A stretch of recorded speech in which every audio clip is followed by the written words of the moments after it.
Assalamualaikum warahmatullahi wabarakatuh. Kembali lagi di channel siaran cerita mistis. Cerita kali ini yang akan saya bawakan berjudul Pancasona Ilmu Keabadian. Semoga yang mendengarkan cerita ini diberikan kesehatan, banyak rezekinya dan perlindungan yang maha kuasa. Amin ya robbal alamin. Oke, sebelum kita masuk ke ceritanya, jangan lupa untuk like, komen, subscribe channel ini dan tekan loncengnya agar kalian tidak ketinggalan update cerita terbaru dari kami. Tanpa basa-basi lagi, mari kita dengarkan.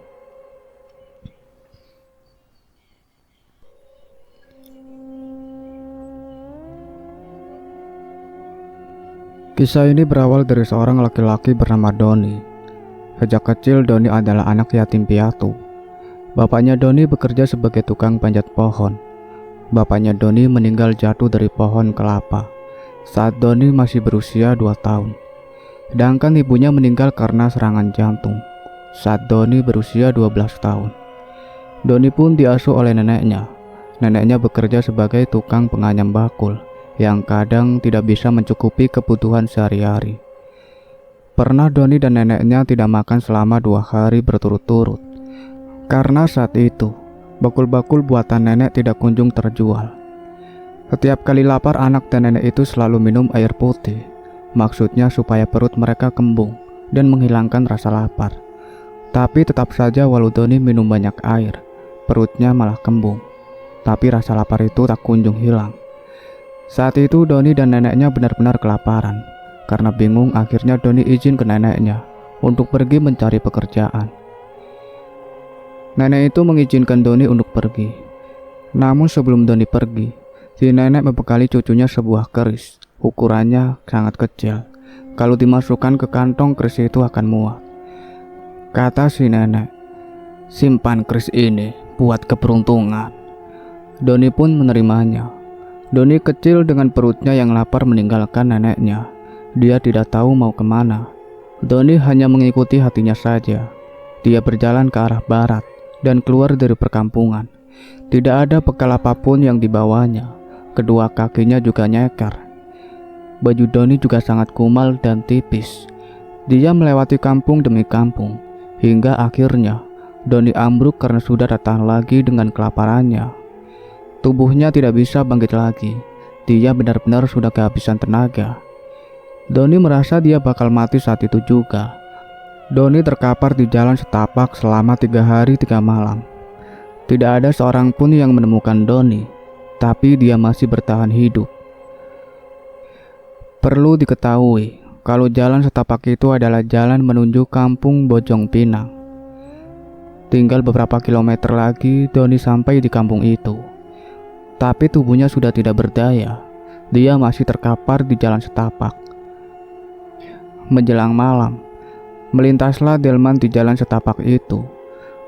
Melihat ada orang terkapar di sana, delman itu berhenti. Seorang wanita turun dari delman tersebut. Wanita itu cantik sekali dan berpakaian seperti bangsawan. Dia kaget melihat ada anak kecil yang terkapar di tengah jalan sepi. "Kamu kenal anak ini?" tanya wanita itu pada Pak Kusir, si pengemudi delman.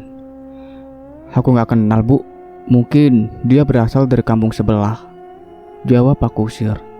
Wanita itu bernama Inggit. Dia istri dari orang terkaya di kampung Bojong Pinang. Dia hendak menjenguk saudaranya yang baru melahirkan di kampung sebelah. Tapi saat melihat ada yang terkapar di tengah jalan, Inggit benar-benar kasihan. Inggit memperhatikan anak itu dan ternyata si Doni masih hidup.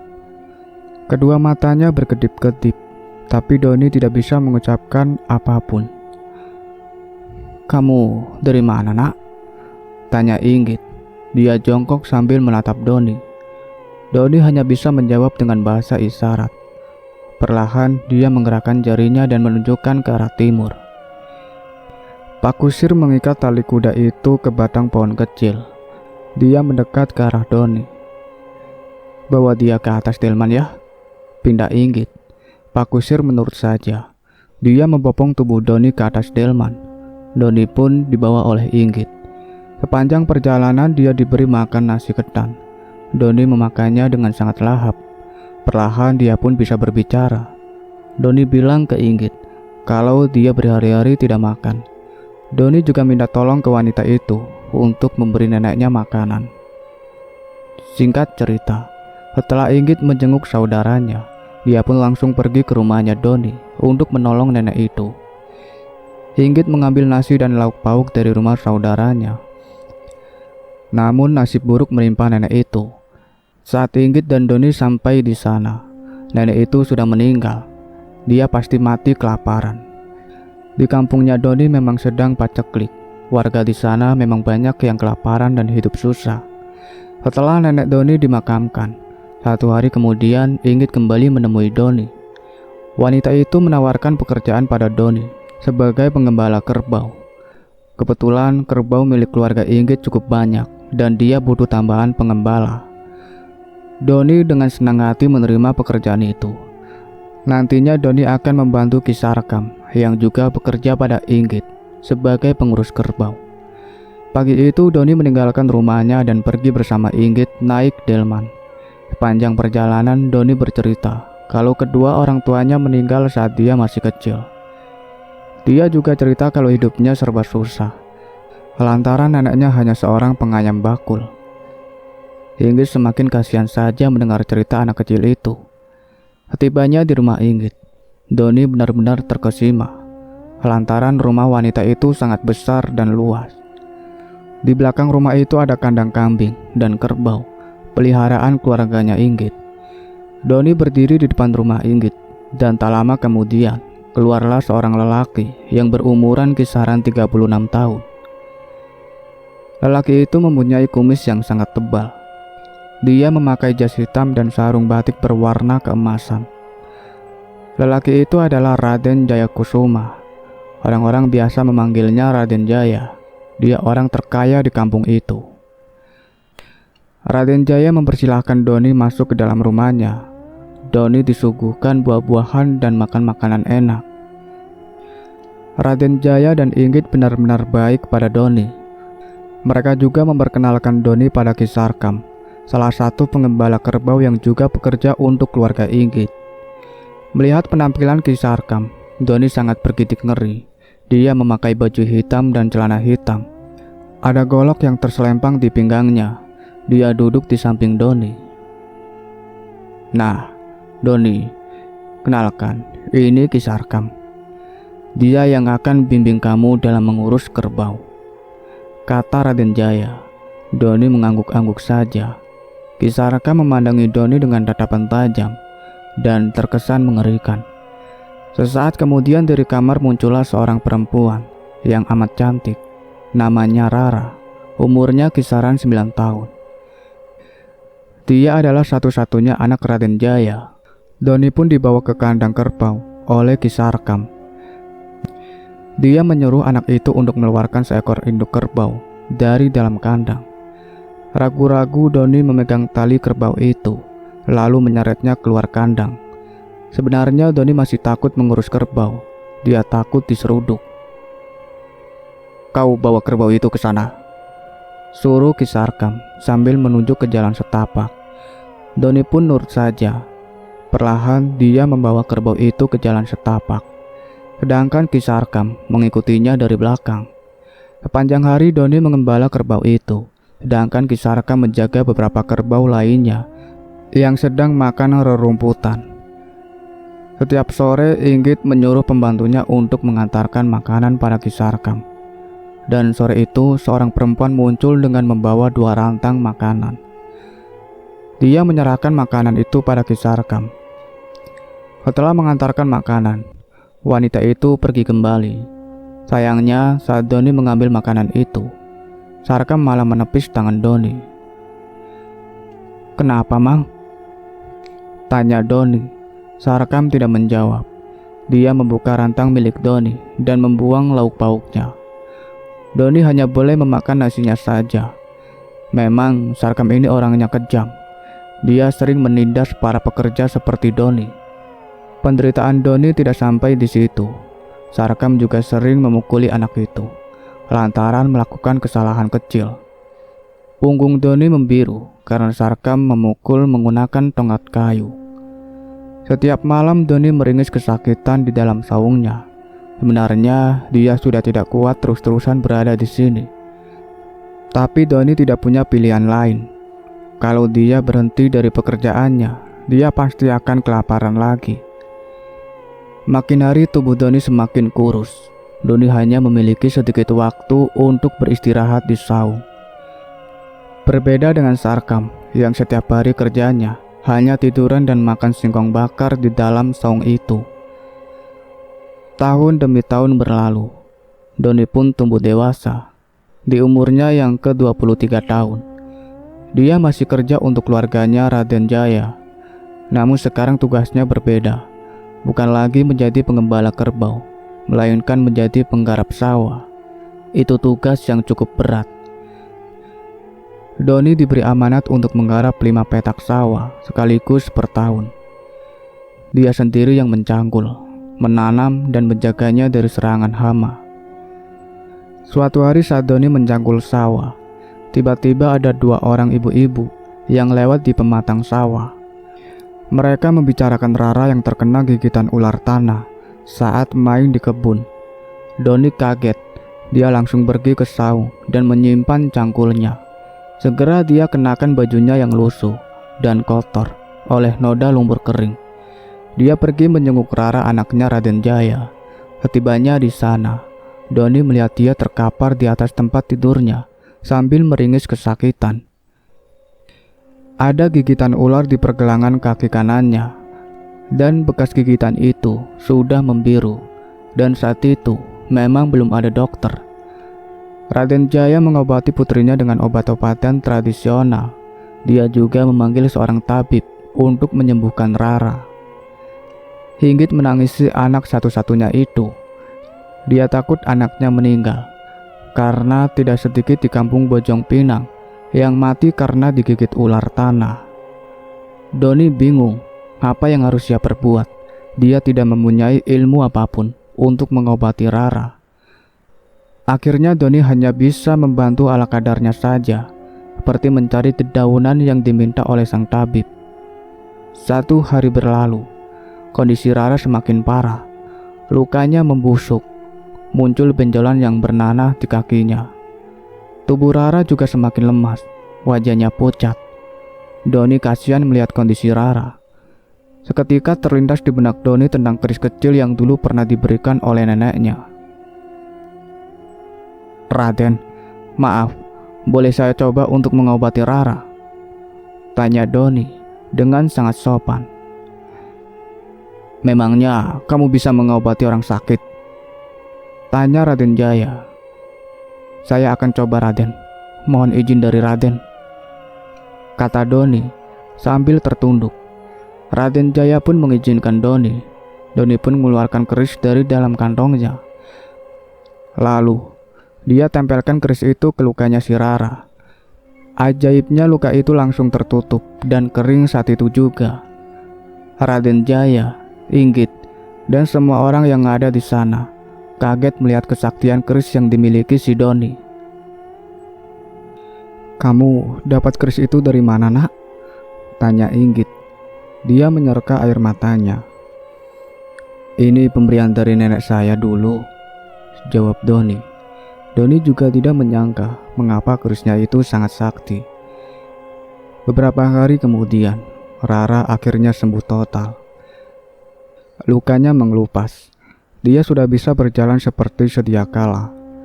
Setelah melihat kesaktian keris yang dimiliki oleh si Doni, Raden Jaya ingin membeli keris itu dengan harga yang sangat mahal. Tapi dengan sangat sopan, Doni menolak tawaran Raden Jaya. Dia bilang kalau keris itu kenang-kenangan dari neneknya. Penolakan itu tidak membuat Raden Jaya marah. Dia malah semakin baik pada Doni. Istilahnya itu, si Doni dianak emaskan oleh Raden Jaya. Saung sempat Doni tinggal diperbagus. Makanan yang diantarkan ke Doni juga beda dengan para pekerjaan lain. Doni dikasih makanan yang lebih enak seperti bakar ayam dan bakar ikan emas. Perlakuan istimewa yang diberikan Raden Jaya ke si Doni membuat si Sarkam iri padanya. Walau sudah tua, rasa dengki Ki Sarkam pada Doni tak kunjung hilang. Dia tidak mau bertaubat dan selalu menindas para pekerja yang lemah. Tapi tidak ada satupun yang berani melaporkan perbuatan Ki Sarkam ke Raden Jaya, karena mereka takut akan ancaman Ki Sarkam. Ki Sarkam tertarik dengan keris kecil yang dimiliki Doni. Dia ingin memiliki keris itu. Maka tengah malam, saat Doni tidur di saungnya, Ki Sarkam mengendap-endap masuk dan mencari kerisnya Doni. Sebelum berhasil mengambil keris itu, Doni bangun dan menendang lelaki tua itu keluar dari saung. Tidak terima ditendang, si Sarkam mengeluarkan goloknya. Dia langsung menebas leher Doni. Tenggorokan Doni putus, darah acak-acakan. Doni pun tewas begitu saja. Buru-buru Sarkam mengambil keris kecil dari dalam sakunya Doni. Untuk menghilangkan jejak, Ki Sarkam mengubur jasad si Doni di belakang saung agar tidak terendus oleh orang lain. Setelah Doni dikuburkan, tanahnya diratakan dan ditimpa menggunakan kayu bakar. Sarkam juga membersihkan bercak darah di saungnya Doni. Pembunuhan itu sama sekali tidak meninggalkan jejak. Keesokan paginya, saat pembantu Inggit mengantarkan makanan untuk Doni, dia heran mengapa Doni tidak ada di saung. Pembantu itu pun melaporkan ke Raden Jaya. Raden Jaya kemudian memanggil Ki Sarkam. Saat itu Ki Sarkam pura-pura tidak tahu. Aneh sekali, tidak biasanya Doni tiba-tiba hilang begini, ujar Inggit. Dari kemarin saya di kandang ayam, Bu, dan tidak melihat si Doni, kata Ki Sarkam. Dia pintar sekali menyembunyikan kepanikannya itu. Aneh, kemana ya? Kata Raden Jaya. Saat mereka semua sedang bingung, tiba-tiba saja seorang lelaki muncul dari pintu rumahnya Raden Jaya. Raden, cari saya, kata laki-laki itu. Saat Raden Jaya menoleh ke arah pintu, ternyata yang datang adalah si Doni. Dia tampak sehat walafiat. Dia tersenyum sopan sambil mendekat ke arah Raden Jaya. Wah, aku kira kamu pergi, Doni, kata Raden Jaya. Sarkam terkejut saat melihat Doni muncul. Dia bingung mengapa Doni masih hidup. Padahal jelas-jelas semalam Sarkam sudah berhasil membunuh pemuda itu. Maaf Raden, tadi saya lagi di sungai buang air besar, jawab Doni. Sarkam meraba-raba saku celananya dan ternyata keris kecil yang dia curi semalam sudah menghilang. Keris itu pindah ke tangannya si Doni. Tanpa bicara apa-apa lagi, Sarkam langsung pamit dari hadapan Raden Jaya. Wajah Sarkam pucat. Dia seperti ketakutan melihat wujud Doni. Ki Sarkam, mau kemana? Tanya Inggit. Saya harus jaga kerbau, Bu, jawab Ki Sarkam. Ki Sarkam pun pergi dari rumah Raden Jaya. Doni sempat mengobrol dengan Inggit dan Raden Jaya. Dan tidak lama kemudian, Doni kembali ke saungnya. Dia mulai mencangkul sawah dan beraktivitas seperti sedia kala. Pokoknya, seperti tidak ada hal apapun yang terjadi. Saat Doni sedang sibuk mencangkul di tengah sawah, Sarkam diam-diam menghampiri saungnya si Doni. Dia mengecek halaman belakang saungnya itu dan memindahkan tumpukan kayu bakar. Sarkam lalu menggali tanah tempat Doni dikubur. Dan anehnya, jasad itu menghilang. Apakah Doni sekarang menjadi hantu? Pikir Sarkam. Diam-diam dia mengintip dari balik pohon pisang. Si Doni masih sibuk mencangkul di tengah sawah. Tidak ada yang berbeda dari penampilannya. Dia masih seperti manusia biasa. Kedua kakinya juga nampak di tanah. Sarkam bingung dengan apa yang dilihatnya. Dia pun sengaja menghampiri si Doni. Doni, kesini dulu kamu, kata Sarkam. Doni menyekap keringatnya. Dia meletakkan cangkul di tengah sawah dan berjalan menghampiri Ki Sarkam. Ada apa ya Ki Sarkam? Tanya Doni sambil memincingkan mata. Siang itu, Memang matahari sangat terik-teriknya. Tanpa basa-basi lagi, Ki Sarkam langsung menampar pipinya Doni dengan sangat keras. Doni mengadu kesakitan. "Salah saya apa, Ki?" tanya Doni. "Gimana caranya kamu bisa hidup lagi?" tanya Ki Sarkam. "Maksud Ki Sarkam apa?" Doni malah tanya balik. Ki Sarkam lalu menyentuh tubuh Doni. Pemuda itu benar-benar seperti manusia pada umumnya. Doni bukanlah hantu. Dia masih bisa merasakan sakit dan tubuhnya juga mengeluarkan keringat. Ki Sarkam mendesak Doni agar menjawab pertanyaannya.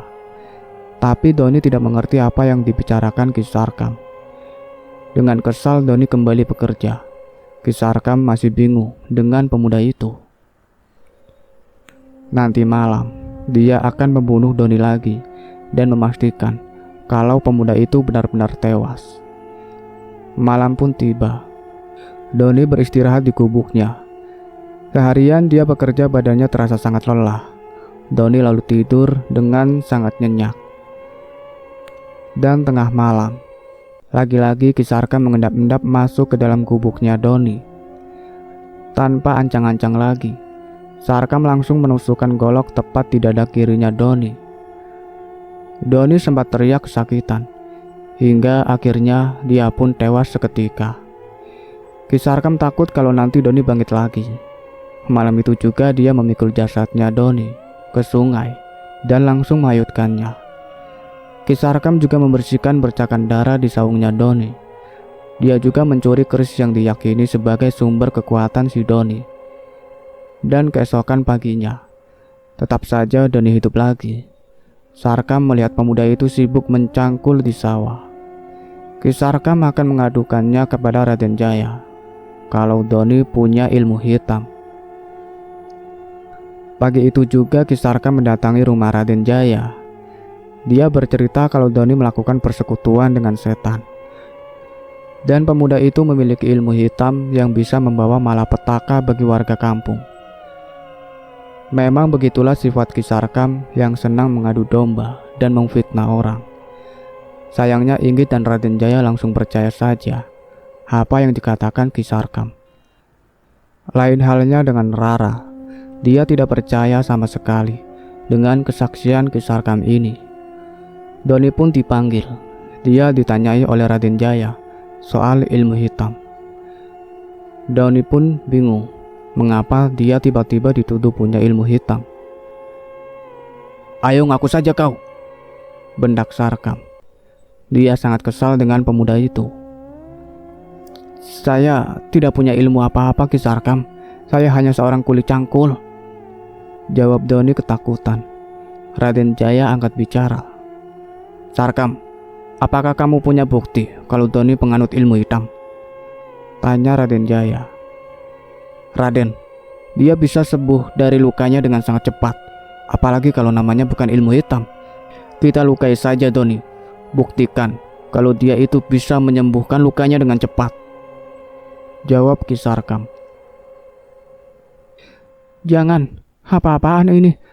Ayah, jangan mau diadu domba seperti ini," kata Rara sambil memegang lengan Raden Jaya.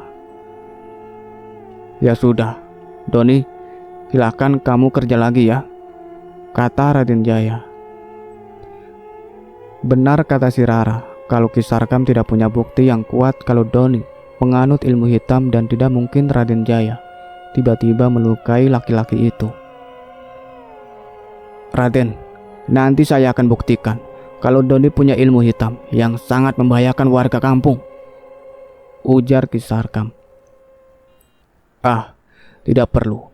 Saya yakin Doni bersih dari hal-hal seperti itu. Lebih baik kau urusi saja kerbau-kerbauku sana," kata Raden Jaya. Sarkam tidak bisa berargumen lagi. Dia pergi dari hadapan Raden Jaya dengan perasaan kesal. Dan soal keris kecil yang dicuri Ki Sarkam semalam itu juga sudah menghilang dan berpindah tangan ke si Doni. Berkali-kali Ki Sarkam membuktikan kalau Doni mempunyai ilmu hitam, tapi selalu gagal. Dia bingung bagaimana lagi caranya melenyapkan Doni. Tahun berganti tahun. Siapa sangka, ternyata Rara menyimpan rasa cinta ke si Doni. Tapi jelas Raden Jaya dan Inggit tidak merestui cinta mereka. Apa kata warga nanti kalau anaknya menikah dengan kuli cangkul? Raden Jaya takut kalau Rara berbuat yang tidak-tidak. Lalu dia langsung menikahkan Rara dengan anak juragan kaya asal Lampung. Laki-laki itu bernama Sang Hyang. Pemuda itu sangat tampan dan sangat cocok kalau bersanding dengan Rara. Ya, mau tidak mau, Rara harus mematuhi kemauan kedua orang tuanya itu. Sedangkan nasib Doni masih menjadi tukang cangkul sawah. Raden Jaya mengadakan pesta besar. Dia menyembelih 5 kerbau. Hajat digelar 7 hari 7 malam tanpa henti. Tapi sebenarnya Rara masih ada rasa ke si Doni. Dia menunggu kehadiran lelaki itu di pesta pernikahannya. Tapi Doni tak kunjung datang. Rara tidak tahu kalau memang Doni dilarang datang ke pesta itu oleh Raden Jaya. 1 bulan kemudian, Rara malah makin cinta pada Doni. Dia sudah berusaha melupakan laki-laki itu, tapi tidak bisa. Padahal Rara sudah mempunyai suami yang sah. Begitupun dengan Doni. Dia tidak bisa melupakan Rara. Tapi tidak banyak yang bisa Doni perbuat. Setiap malam dia hanya bisa melamun di depan saungnya, meratapi nasibnya yang malang. Berbeda dengan Rara, dia sudah tidak bisa menahan cintanya pada Doni. Maka tengah malam, saat suaminya sudah tidur, dia mengendap-endap keluar dari kamarnya. Malam itu juga dengan membawa obor. Rara lari ke sawah untuk mendatangi Doni yang saat itu sedang melamun di depan saungnya. Rara memeluk Doni dengan sangat erat. Mereka berciuman dan bersetubuh di saung itu. Mereka berdua tidak menyadari kalau diam-diam Sarkam mengintip mereka dari celah bilik. Buru-buru Ki Sarkam melari ke rumah Raden Jaya untuk melaporkan kejadian yang dilihatnya. Raden Jaya dan Sang Hyang benar-benar murka mendengar kabar itu. Mereka pun membangunkan warga kampung untuk mengepung si Doni. Malam itu, puluhan penduduk berbondong-bondong ke sawah untuk mengepung si Doni. Saat warga tiba di sana, ternyata Doni dan Rara masih dalam keadaan telanjang bulat. Buru-buru Rara menyelimuti tubuhnya dengan sebuah kain, sedangkan Doni tidak sempat mengenakan pakaiannya. Dia diseret oleh warga dalam keadaan telanjang bulat. Lalu si Doni ini dipukuli oleh warga. Doni sekarat. Namun Sarkam langsung menghabisi nyawa pemuda itu dengan sebuah batu yang dihantamkan ke kepala si Doni. "Dia sudah mati," kata Raden Jaya. Inggit sebenarnya kasihan pada Doni, tapi dia tidak bisa berbuat apa-apa dan hanya bisa menyaksikan penderitaan si Doni. "Raden, si Doni ini bisa hidup lagi. Dia punya ilmu hitam," ujar Ki Sarkam. "Ah, maksud kamu?" tanya Raden Jaya dengan wajah terheran-heran. "Kita lihat saja besok, dia pasti hidup lagi," kata Ki Sarkam. Untuk mencari kebenarannya, jenazah Doni pun tidak dikuburkan, tapi hanya dibaringkan di depan rumah Raden Jaya. Saat itu Rara menangis nelangsa. Menjelang subuh warga digegerkan dengan apa yang dilihat mereka. Jenazah Doni hidup kembali. Semua lukanya juga sembuh dengan misterius. "Dia punya ilmu Pancasona," kata Raden Jaya. Ya, Doni memang punya ilmu Pancasona.